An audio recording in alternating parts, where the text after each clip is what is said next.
I want to introduce Ellen Nissenbaum. As I mentioned earlier, the Center on Budget and Policy Priorities was a key stakeholder in moving forward the victories that we experienced in December, and we wanted to have Ellen here to really talk about those victories and in depth about what they were and what we should think about moving forward.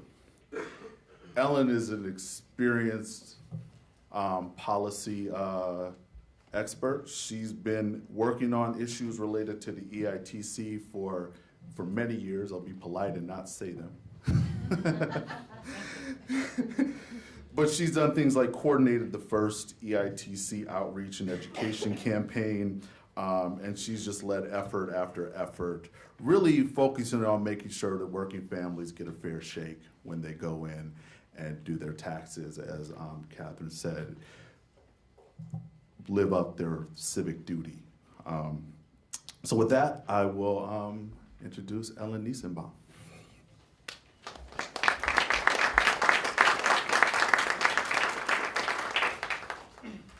Good morning, everybody. Thank you for coming, and thank you so much for having me. Let me start by thanking CFED for their incredibly important contributions to this campaign.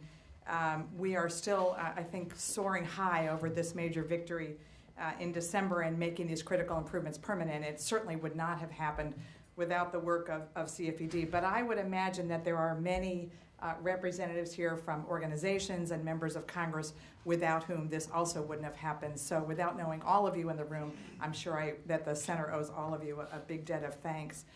Let me specifically just thank Senator Brown in absentia.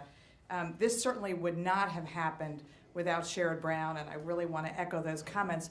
But for those of you that have not seen it, in the ultimate testament to the Energizer Bunny that Senator Brown is, he did a terrific floor statement yesterday about the victories, but also about what the next steps are. And I think the partnership of Senator Brown and Senator Booker on this are important. And so if you haven't read the floor statement, it's a terrific thing to read from yesterday.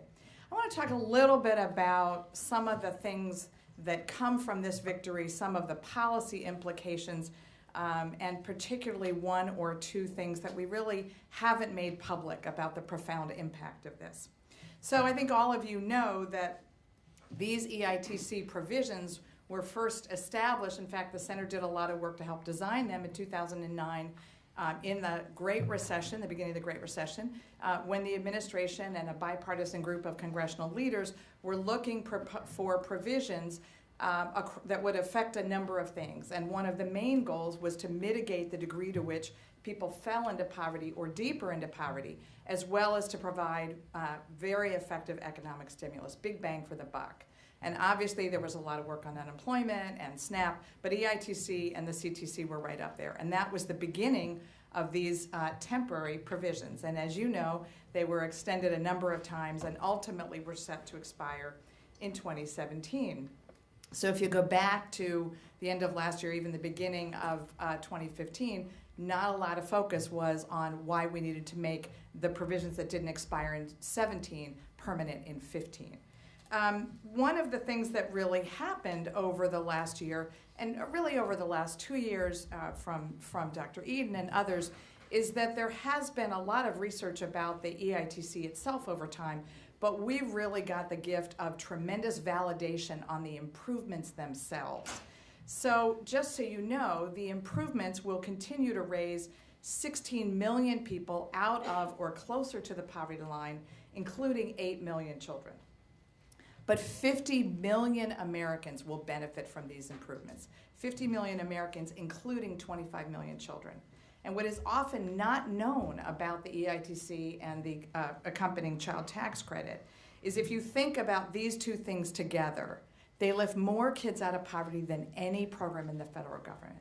And not only do they lift them out of poverty, they put them or help put many of them on a trajectory that improves their life over time.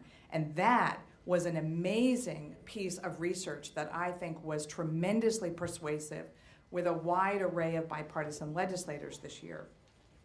So this, over the last year or two, Kathy knows the research much better than I do, we've really seen long-term studies about the impact of investing in the EITC, because it's been around long enough now that we're starting to have research, not just, by the way, on programs like EITC, but SNAP and Medicaid, that show the long-term benefits of those programs.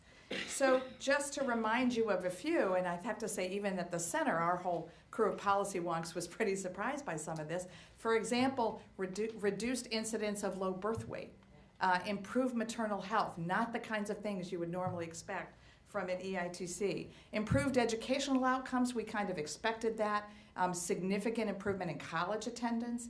Higher lifetime earnings for those kids who were in families when they benefited from the EITC. And that talks a lot about proving the economic stability and mobility of families that benefit from this. Now, I think a lot of people know that the EITC is a very powerful work incentive, and with the refundable part of the child tax credit, that is equally true, and those were strengthened in the improvements as well. It's worth remembering that when we went through welfare reform in the 90s, that it was the EITC improvements of that decade that got more single moms to move from welfare to work than welfare reform did itself. Another thing that I think helped really build very significant bipartisan support for these policies. And I think one of the things that really helped a lot of us in this effort that we were very privileged and honored to help facilitate was showing the millions of Americans and of working Americans and kids who would fall into poverty if these improvements were not made permanent, and I think that really helped build the basis for what is really quite a rare bipartisan victory for working families. I also want to mention one other area, particularly for staff that may be in the room, and that is that one of the things that happened at the end of this long process, well, let me back up. In the very beginning of this year, we had numerous policymakers say to us, I really think the EITC is great, but what about that error rate? And so many of us did a tremendous amount of work. In fact, often people said to us, what about the fraud? And so we got to quote TICTA and IRS and all these other entities to show that it is overwhelmingly errors. Overwhelmingly errors, and in fact errors that come not just from families, often because of the complexity, but also some from some providers or paid preparers. But there was a very strong commitment to make the improvements permanent and to improve program integrity. And the package does that. So I really want to acknowledge the work of the bipartisan staff of the tax committees and the leadership who worked day and night towards the end of the process to put together a program integrity package to reduce overpayments in the EITC and the CTC. As Kathy, I think, has taught all of us, these families are complicated. They're multi-generational, things change.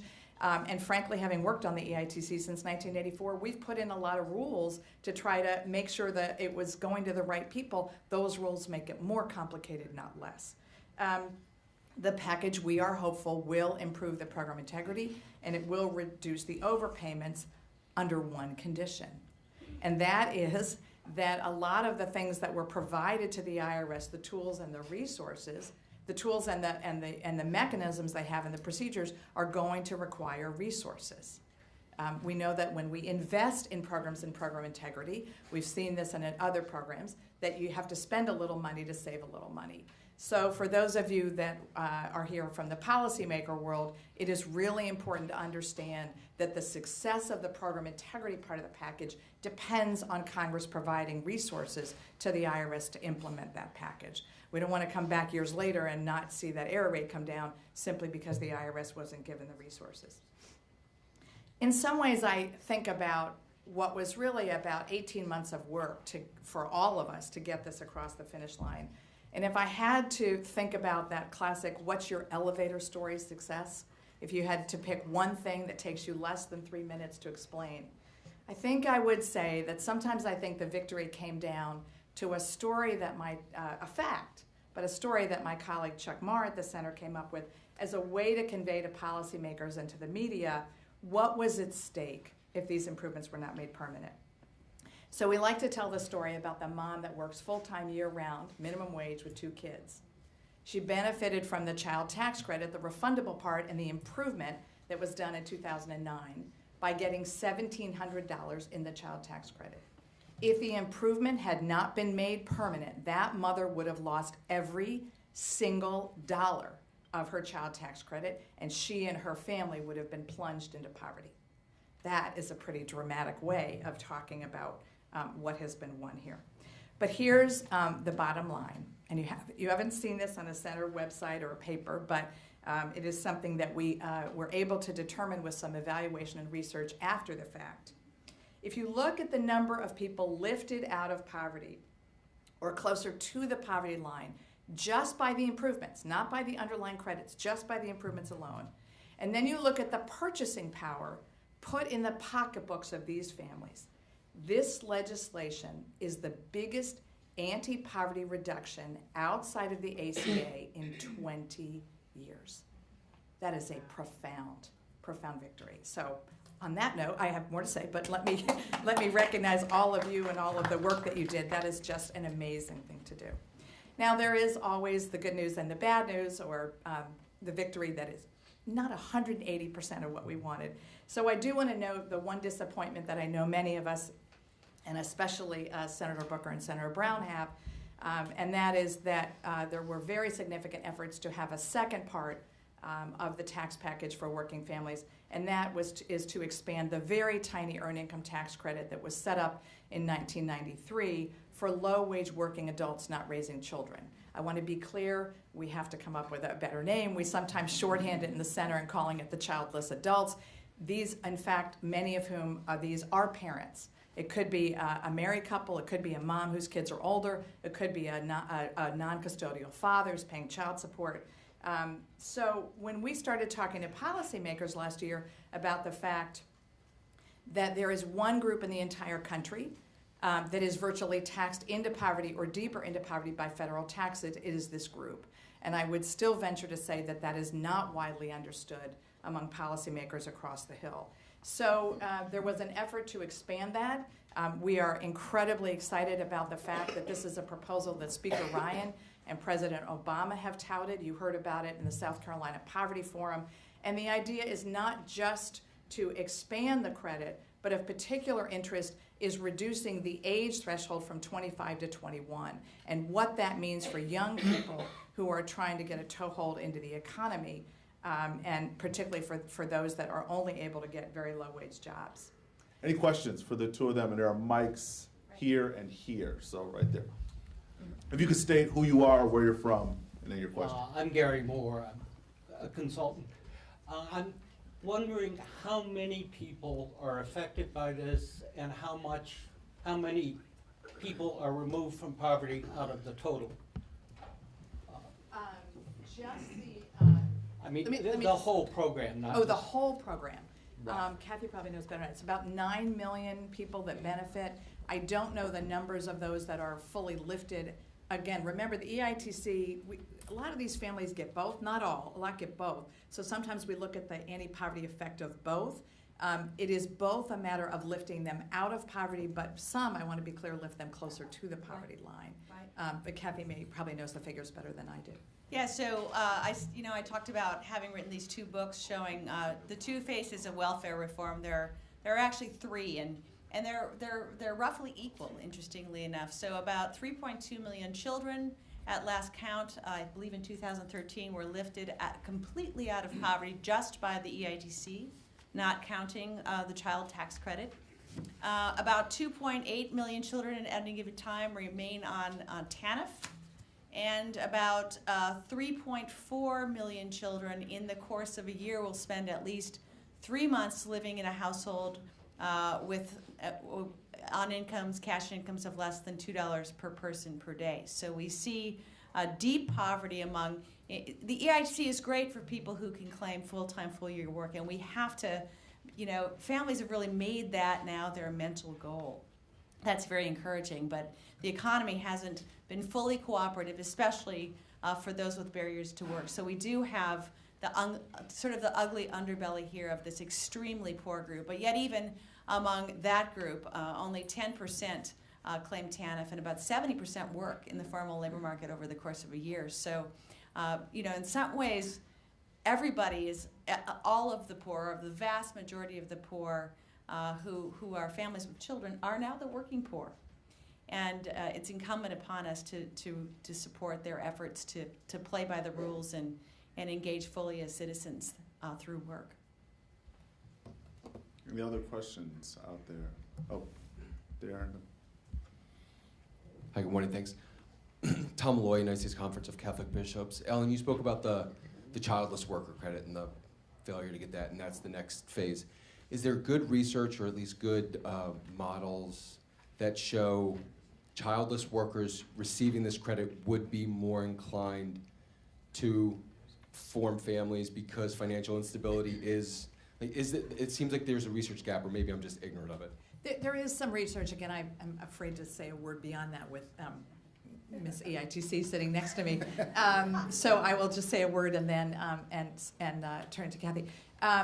There is a growing body of research. There's a body of research, but there are also, Tom, really important policy experts around the country that are beginning to think about not so much the evidence that we've seen, but very strong reason to believe that the EITC for childless adults, if expanded, would have certain effect. I went back yesterday, I had never done this before, and I looked at all of the language and statements from Speaker Ryan when he introduced the legislation, and then everybody who talked about this at the Poverty Forum. So Speaker Ryan, Jeb Bush, a number of others. Obviously, there are a number of folks at AEI that talk about this. And there are 3 or 4 things they talk about, and one of them is very much promoting, some of them believe it will promote marriage. There's a lot of discussion about the stability of families. I'm going to say in a minute about the connection here between criminal justice, but also Speaker Ryan and others, one of the reasons they're very interested in this is they talk about the very strong work incentive nature of the credit for families with kids. They believe that the childless adult EITC will equally have a strong work incentive, especially if we can get the age down to age 21. But Kathy will know more about what You're here. Wow, look what I just pretended to be. Very good, Ellen.